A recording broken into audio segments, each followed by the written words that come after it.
Renato Sanchez va quitter Lille cet été. Courtisé par le Milan AC depuis de nombreux mois, Renato Sanchez n'est plus emballé par un départ en Italie. La Voix du Nord confirme ce dimanche l'envie du milieu de Lille, il veut signer au PSG. Si de nombreux changements sont attendus dans l'effectif du Paris Saint-Germain cet été, une attention toute particulière sera donnée au milieu de terrain. Considérant à juste titre que l'entrejeu est l'un des principaux secteurs à renforcer au PSG, le conseiller du football du club de la capitale, Luis Campos, étudie plusieurs profils à ce poste. Le dirigeant portugais a déjà réalisé un premier joli coup en recrutant le milieu du FC Porto, Vitinha, pour un montant de 41,5 millions d'euros. D'autres recrues devraient suivre, à l'image de Renato Sanchez, dont le nom revient de plus en plus dans la capitale française.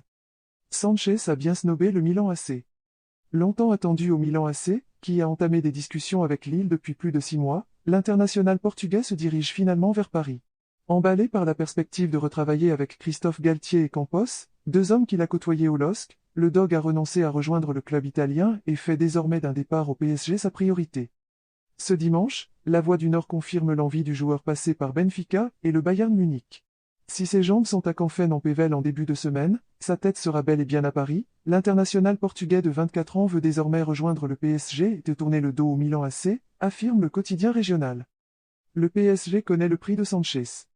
Jeudi, le président de Lille, Olivier Létang, a affirmé ne pas avoir encore reçu d'offre du champion de France pour son joueur.